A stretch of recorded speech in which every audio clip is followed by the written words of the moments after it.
On today's show, what happens with Isaac Okoro this summer? What is Caris LeVert's price tag? And other topics that are going to define the Cavs offseason. Let's dive in. You are Locked On Cavs, your daily Cleveland Cavaliers podcast.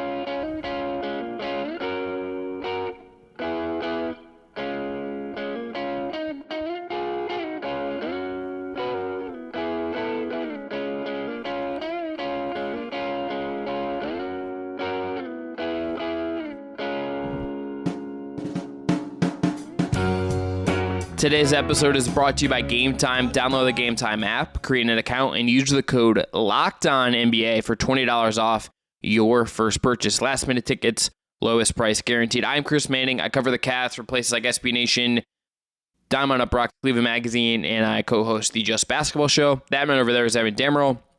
He's the proprietor of one Cleveland site right down Euclid. He is the head honcho, the boss, the man with the championship belt, all the things you want to say. All right, today's show, we're going to start with Isaac Okoro. We're going to move on to Caris LeVert and his free agency. And we are going to finish up by hitting on a little trade chatter, some draft trade chatter, and also talk about Lamar Stevens, who's heading into the last year of his contract, and that last year is non-guaranteed. Evan, to start with Okoro. Mm-hmm. Extension eligible, don't think he's getting extended. But so I will ask you this. Does the playoff run tell us that maybe they don't trust him and that maybe they are better off trading him for someone they would trust at this point? I think that's a fair conversation. You and I talked about this last year, just about how weird Isaac Okoro's development path has been up to this point. But now you have the luxury, the fact that you do have one more year left in his rookie contract, but there's just so many more questions than there are answers with Isaac Okoro, at least on the offensive side of the ball. Defensively, he's pretty adept at what he can do in terms of just defending on the perimeter or defending just like guards or forwards. Some, I guess, maybe centers, if you asked him to really do it, he'd probably try and handle the assignment, but I don't know if he could do it adequately. But offensively, there's just so many question marks about him. Like the shot just still hasn't materialized. Defenses are not respecting him when he's floating onto the perimeter, especially with him acting as like that fifth banana. He's supposed to provide spacing for Garland, Mitchell, Mobley, Allen to have space on the interior, and he just doesn't do that. And I think that's why you saw JP Bickerstaff kind of abandon him quite a bit and go with Caris LeVert as the starting three in the postseason. I think maybe there's just like that level of trust may not be there. And I'm a fan of Isaac Okoro as a player. I think he could be good someday, but that shot still needs to materialize. And I think now, you entertain the conversation of trading him. Obviously, you don't trade him for the sake of trading him, but the Cavs don't really have the time, energy, patience, or resources anymore to kind of let Isaac Okoro develop at his own rate. Just because Evan Mobley made them a winning team last season, and then this prior season with the first year Donovan Mitchell, there's legitimate expectations now, and the 3 spot is one of the most valuable positions in the NBA. And if you have a liability out there, it's really hard to function as a team. Look, he's still 22. He'll be 23 not till next January. Still a pretty young player, but the contract extension comes due. If you don't, it will have to kick in after next season, one way or the other. Last year, as the team went to the best it's ever been in his NBA career, he started the fewest number of games he ever had, 46, and he played the fewest minutes per game that he ever has, 21.7 per game. That was down from 29.6 the year before and 32.4 as a rookie. As the team has gotten better, they've trusted him less. Now, last year, and that's in smaller minutes, 3-point percentage went up on similar volume that he had the year before. That's indicative, 36.3% last year from 3, 35% the year before. So a good number the year, goodish number the year before, a better number this year, and he took more threes at a higher percentage, relative to his shots. It, though, doesn't feel like teams respected him as a shooter. That's a concern. And Evan, I come back to the playoff stuff. I think you're right to say, look, it's Caris LeVert played ahead of him. As much as I think there are things about Okoro they like, I know that they like, I think it also feels like, to me, you would probably kind of know how you feel about him right now. And can you, again, I just wonder if the path here is you trade him, you get something for him while you still can, because I think there's other guys that they would trust. I think there's other guys on the roster they trust less, but I think that's mostly because it's like Jetty Osman and Lamar Stevens. It's like that caliber of player. I think with Okoro, it's like there's the depth chart is incredibly grim. So yeah, and it's like there are things Okoro does well, but has it proven in 3 years to be something that they will just embrace? No, and I think that would lead me to think I don't know what his future exactly looks like here.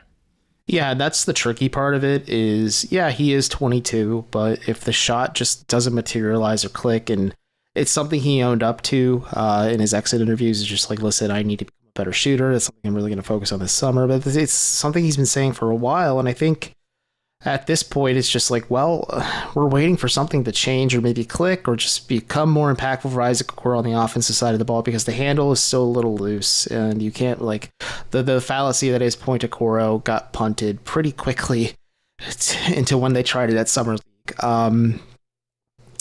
The expectations are just different now. I think it's just such a weird timeline the Cavs are on because they're so incredibly young, but the expectations have just gone up and up and up and up, especially now that you have Donovan Mitchell on the roster, that guys like Isaac Okoro, who aren't stars that click right away like Evan Mobley did, at least on defense, or Darius Garland in year 3, or even Jared Allen, who's incredibly consistent, or Donovan Mitchell, who has been pretty much great from the moment he joined the NBA.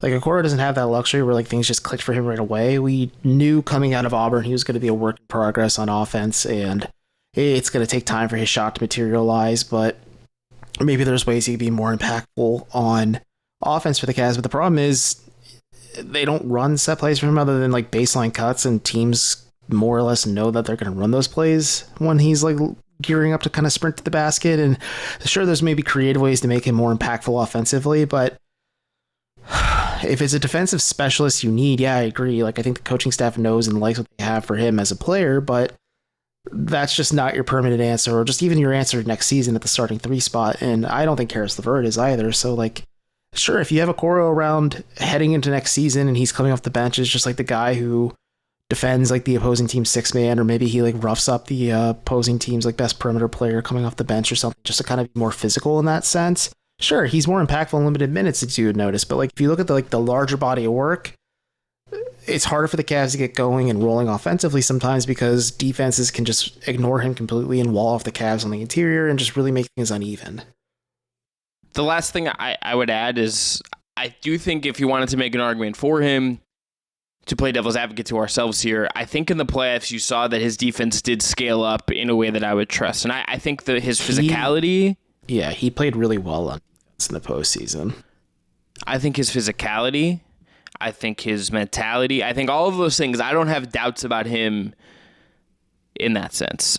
The doubt comes from, does he make enough shots to keep defenses honest? Does he shoot well enough that on the scouting report, opposing coaches are saying, you have to close out on Okoro? Do you have to treat him as a threat from the corner? And to this point, you have not got there. This Evan, is one of the ways that I view the prism of patience, because I think if you were 100% comfortable with being patient, you could run this out and trust your development and see where they go. Maybe they go that route because they're thinking ahead financially and saying, we have to think about this in terms of what can we afford going forward. I think that's not totally out of question with this new CBA. I think just ultimately, I wonder if he's fodder in a trade, if the right trade materializes, or if he's on the team next year, if they've gone out in other ways, use the MLE, traded Jetty Osman's non-guaranteed deal, whatever it is, to get someone that the coaches trust a little bit more, and maybe still play him 15, 20 minutes a game, but the hope of him being a 30-minute-a-game guy is kind of dead. All right, after the break, let's talk about Caris LeVert's free agency market, which is interesting. We're going to run through the teams with cap space and kind of wonder, would they like Caris LeVert? We'll do that after this, but first, today's episode is brought to you by Birddogs. Birddogs make you look good. Birddogs stretch khaki shorts are designed to fit slimmer through the thigh and like giving you a truly sculpted look. Birddogs shorts do the exact same thing as Lululemon, but fit way better. They fit way better than regular shorts that are made of a stiff, restricting cotton. Birddogs fix this issue by inventing cloud knit fabric that looks just like khaki, but stretches so you get a way slimmer fit without having to sacrifice movement. And Birddogs uses anti-stink sweat wicking fabric that helps keep you cool and dry all day long. Right now at Birddogs, you go to birddogs.com/LockedInNBA. You get a free Yeti-style tumbler when you order. This is a cup. I know we both were like, Evan loves the cup when they set us some stuff. He always uses it as water cup. You go to birddogs.com, you get that free Yeti-style tumbler with your order, and you won't want to take off your Birddogs at any point. They sent us some shorts, a pair of workout shorts, a pair of normal shorts. They're comfy. My favorite. They're so comfy. My favorite shorts to wear right now. Might just end up getting a whole closet full of Birddogs. So again, go to birddogs.com/LockedNBA for a free Yeti-style tumbler with your order. Let's talk about Caris LeVert, Evan. Okay. So Caris LeVert, as we know, is technically an unrestricted free agent this offseason. I mean, he is an unrestricted free agent this offseason. Yeah. But it's been well known in the ether from the moment he came to Cleveland that there was some form of mutual interest to keep him around with the Cavs long term. From an optics standpoint, they did spend a first-round pick to get him. That's why Indiana is picking with the 26th pick in the upcoming draft next week. And why the Cavs sent Ricky Rubio there, and now he's back with the Cavs, whatever. But LeVert is an interesting question for me. He's a bit of a mystery box for me as a player, just because the second half of the season, when he started to really gel as the team's sixth man, he started being adaptable in terms of just like defensive, at least trying on defense, 3-point shooting. I think the movement, the passing, and like just all the little things that he was doing, like, okay, yeah, Caris LeVert is kind of starting to click with this team and kind of finding his role and niche with two very ball dominant guards in Darius Garland and Donovan Mitchell, who are also learning how to play with one another on the floor. And LeVert made a lot of personal sacrifices. I think it's pretty well known at this point. He told Bickerstaff that he wants to come off the bench and be the team's sixth man to help his flow offensively and help the team's flow offensively. You're not really seeing him go shot hunting or anything. So like you wonder, like, okay, this is a dude who is in the final year of his contract, who's trying to play to make money next season and beyond. Does he maybe know something that we don't know? Or maybe he's just like, I'm going to do whatever it takes to win. But think pretty comfortable in thinking that LeVert will be back with the Cavs. I just don't know in what capacity. Like, is it a 2-year deal with this year guaranteed and the following year like being a player option or a team option? Probably a player option. Or is it like a 3-year deal, similar structure with a player option at the end? Or is it like a 4-year deal and the Cavs really do lock into having Caris LeVert as either their starting 3 next year or a guy that comes off the bench for them? Because again, outside of Isaac Okoro, the Cavs don't really have like viable options on the perimeter, and even Okoro isn't super viable come postseason time. Like, what are your thoughts on LeVert? Like, do you think the Cavs should bring him back? And what you and I have discussed a number before, but like, what is the number you're comfortable with if you were running the financial side of things for this negotiation? I think the highest I would go is like in the 16 to 18 range, and I also like I can't help but think about him, Evan, from like where else his offers might come from and how that impacts negotiations. Because here's the teams with cap space. Let's run through these. Toronto, this is the teams with actual cap space, projected cap space according to Spot Track. So this is teams that won't have to use an exception to sign him. Now, remember, the Cavs have LeVert's bird rights, so they can just go over the cap, which they already are, to sign him. Here's the teams with projected cap space, and I'll tell you the number of cap space. Orlando Magic, $22 million. That's not a LeVert team to me. The Pacers, $27 million. They traded him. They're probably not going to bring him back, and he did okay. The Pistons, $29 million. They want to get better, but like, is LeVert the way they would go? I would guess no. The Thunder, $32 million. Not a LeVert team to me. The Spurs, $36 million. Don't think that's the route they're going to go. The Jazz, $45 million. Don't think they're a LeVert team. Now, the Houston Rockets at $59 million. This is the only one that I think you could see happen, but I think it's in this way. Number one, they don't get Harden. And number two, they have this amount of cap space that I think other teams, I think agents will say, hey, the Rockets are interested in my guy as a leverage point. I wonder if we see like a LeVert Rockets rumor, or is there like linked to wings and linked to things as just like a leverage play for LeVert. Ultimately, I think that LeVert also his camp can go to the Cavs and say, you can't replace me easily. So even if they both sides kind of understand there's a chance LeVert gets traded and they take his $18 million just to trade it in 6 months or a year or whatever, I think that's where this ends up. I agree with you on the point too that I don't know what the right deal length is here. Is it 2 plus an option? Is it 2 with like a non-guarantee with a partial guarantee? In the last year, Kobe Altman does love his non-guarantees. Rubio had him. Markkanen had him. I don't know. So the marketing one is interesting because he's the only player I can really think of like, that's tricky, but I know for a fact Markkanen agreed to that just because he wanted out of Chicago so badly. Cleveland's like, all right, deal. But to circle back to Caris LeVert, the Houston argument is interesting because they could be used as, I guess you want to say collateral, or maybe just like the contingency plan for players who want to make top dollar. Like I know Brook Lopez has been linked to them. I know Chris Middleton has been linked to them. Of course, James Harden has too. And it'll be interesting to see what the Rockets do this offseason because they have Ime Udoka, who I would imagine wants to compete right away, and he doesn't want to be developing a very young and impressionable roster that has a lot of issues to iron out, especially when they didn't win Victor Wembanyama sweepstakes. But regardless, like LeVert, let's say like they don't get Chris Middleton, but they do bring back James Harden, and they're like, you know what, we're going to roll with Jabari Smith, James Harden. Maybe they turn Jalen Green or Kevin Porter Jr. or something else, or like Sengun as well.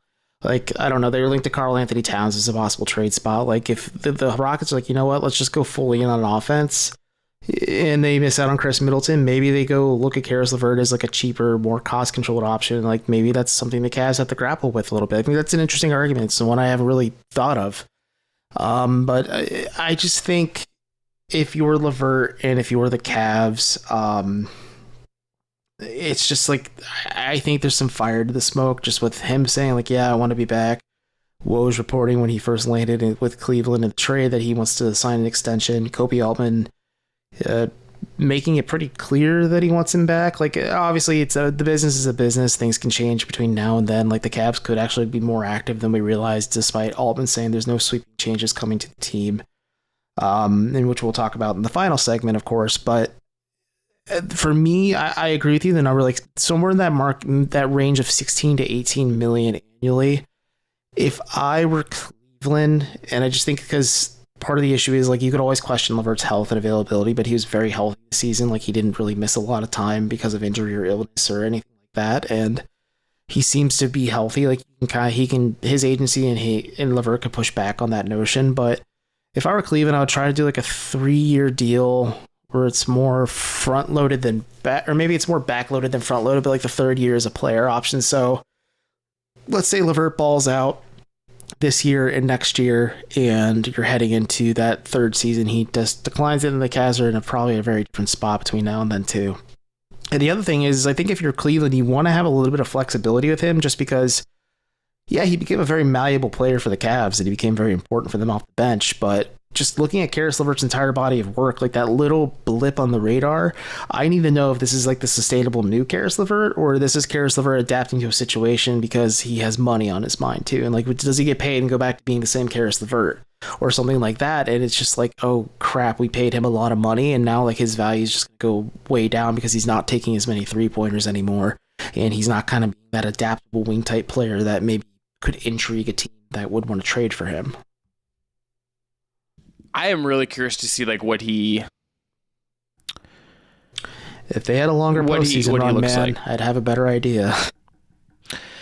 Yeah, if they had made like the conference semis even and taken it to like 7 games or something, I would just be real curious to see like how different this would be. Like, I would be real curious just to see like how much more solidified some of this would feel. Also, the Cavs just don't leak. Yeah, that's also true. It's just like, unless it's like the most vanilla milquetoast stuff, like there's nothing like really like juicy, like the Jared Allen trade.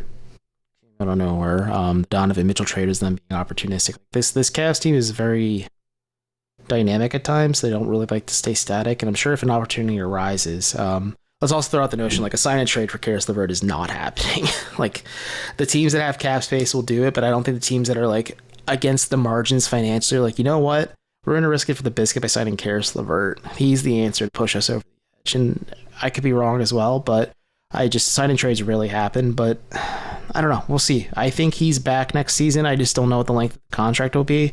But you and I are definitely on agreement on what the number range will be, like financially on an annual basis.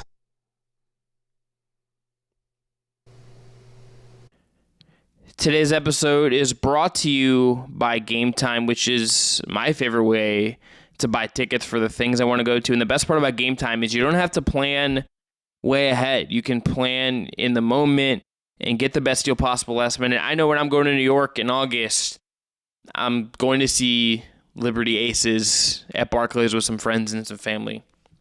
I'm not buying tickets ahead of time. I'm going to use Gametime, and I'm going to get the best deal possible at the last minute. Flash deals and last minute tickets come on Gametime. Easy to find and buy tickets for every kind of event in your area.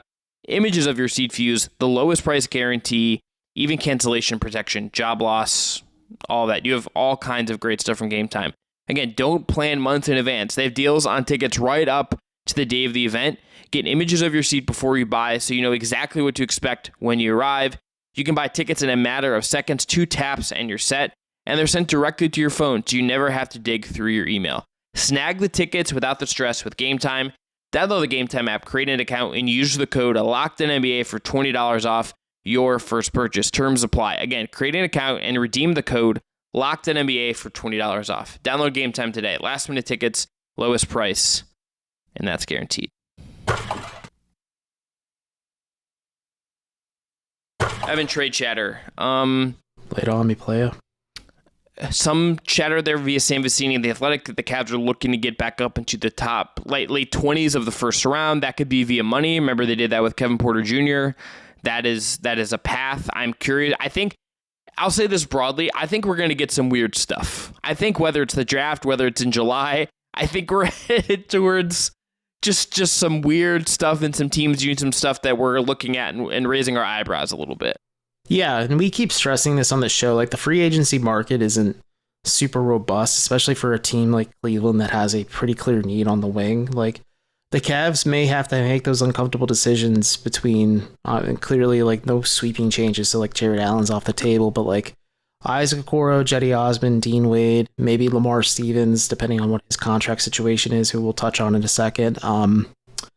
Like, guys like that, the role players for Cleveland, even Caris LeVert, maybe he's traded and assigned to trading, even though I just said that's not going to happen. But, like, the Cavs might have to be a little bit more opportunistic in making moves, and according to Vecini, at least, they're trying to trade back into that 20-30 spot just so they can maybe grab a wing-type player within that range, just because there's a lot of young wings in this draft. Like, I went on a draft show not too long ago, and they're like, yeah, this is a good draft if you got a first-round pick, and, like, if Cleveland had 26, they could go grab a guy like Colby Jones from Xavier, who's a little bit older, but could be pretty viable, like Dariq Whitehead, who has the size from Duke, or even like Max Lewis from Pepperdine, or even Brandon Podziemski from Santa Clara, whose name I probably just butchered, but like, there's a lot of interesting players in that range that make sense, at least for Cleveland, at least bolster your wing depth. And yeah, sure, they're younger, but they could make an impact now as a bench player and then continue to develop and grow. And like, it's that weird timeline where you have to focus on development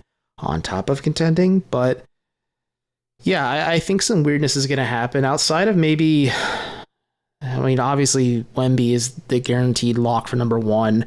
2 and 3 are a bit of a toss up with teams like expressing interest of trading into the top 3. The Brad Beal stuff could be like a huge domino for a lot of teams as well. Like, there's a lot of interesting stories heading into like this, the meat and potatoes of the offseason that we're going to see unfold. And I do wonder how active Cleveland is going to be, because they are somewhat limited asset-wise heading into this offseason, because they gave up everything nearly to go get Donovan Mitchell. Is there a Beal? This is real. I don't know. Is there a Beal destination you like? That's a good question. I really like the idea of Portland, honestly. Like, if the Blazers are determined to keep Dame and build around Dame, like, Portland would make some sense. You give like Simons and Nurkic up, kind of shift your focus in free agency that way. Shams mentioning Sacramento seemed really interesting to me. And who knows, it could be like a mystery team as well. Like, I know a lot of people are saying Miami, but like, I'm wondering what the Heat can give up. And I'm like, yeah, no, the Kings would be fascinating, because like, they pivoted from Tyrese Halliburton and appear to be validated in that. Maybe they crack a few more eggs in these young assets they put together, so they can add like, so their big 3 is technically De'Aaron Fox, Bradley Beal, and Sabonis, but we'll see where it goes. What about you? What's your like spot that you may think would be fun for Brad Beal? Miami. I mean, yeah, I agree. It'd be fun to see him in Miami. I just don't know realistically how the Heat get there. The price is not going to be that high for you because of the contract, and he has a trade kicker that you could theoretically waive, but like get that bag, Bradley. It's going to be Hero, 2 picks, and like Robinson or Lowry is money. That, like, to me, that's enough for what Beal's going to make. That's enough. And the thing is Brad Beal has a no trade clause in his contract, so he gets to pick where he ends up. Yeah, so and if he tells the Wizards, like, listen, either you trade me to the Heat or I'm not going to play, the Wizards are going to have to find a deal. So, bingo. It's all a tricky thing there. It's all a little bit dicey. Depending on how this unfolds, do you think this makes teams even more hesitant to give no trade clauses out? Because I remember the last like major one I can think of is Carmelo when he threw a fit about going to the Knicks. Yeah. There's a reason teams don't give them out, and it's amazing that Bradley Beal got one. His contract is incredible. Evan, let's end on Lamar Stevens. Club option for next season, $1.9 million. I think they'll probably pick that up. Here's my question. He's 26. We kind of know what he is. I like Lamar, but he's clearly like maybe not a clear rotation guy. I wonder if he gets a version of the Dean Wade contract to just a lower figure, but I like Lamar and I would do that. The deadline for that is 8 days from now. So, and it's not fully guaranteed according to Spot Track until January 10th of next year. So they could pick it up and still waive him before that date and not pay him the full salary. So I am just curious to see if they kind of extend him in any way. I am a fan, curious to see if they go that route. I'm curious as well because a couple of the star players have made it clear like Lamar's kind of like that culture, like locker room guy for them and kind of like keeps them together. And I wonder how much of a value the Cavs front office puts on that. I think like your back end rotation guys or like a guy filling a roster spot, like it's inoffensive to have him there. But I think, Dean Wade deal probably makes a modicum of sense. He is not that much limited. Money is the only thing. Just not that much money, just because Lamar Stevens is so limited offensively, especially just in terms of shooting. But like if you could only have like one on your team between Isaac Okoro and Lamar Stevens, the clear answer is Isaac Okoro, of course, just because Okoro's a bit of a better defender despite the size difference between the two. It's just, I think the Cavs, the 8-day deadline is like 8 days as we're recording this right now, or 8 days as this episode drops. I am looking at Dean Wade's contract now. Uh-huh. And it's like only 5.7. It's like really not that even that much. It's not that much money. It's kind of similar to like that Jetty Osman deal, but the Osman deal was more surprising to us. Where like the Cavs are pretty good at negotiating deals with some of their role players and like finding agreeable terms that like financially are beneficial to the player, of course, but like they're loaded with probably motivations and incentives in order to earn that bag. Because it's like saying like the organization saying like, listen, we believe in you, but we want you to prove to us that our belief is justified. So maybe that's it. And I like Kobe Allman loves a partial non-guarantee, so if that's in there, would not be surprised. All right, let's end there. I'm Chris Manning. That's Evan Dammarell. Back again on Monday. We'll start getting ready for the NBA draft starting on Monday every day, so tune in for that. Until next time, it's been Locked On Cavs. Thanks again to the God himself, Jake Stevens, for his work on production.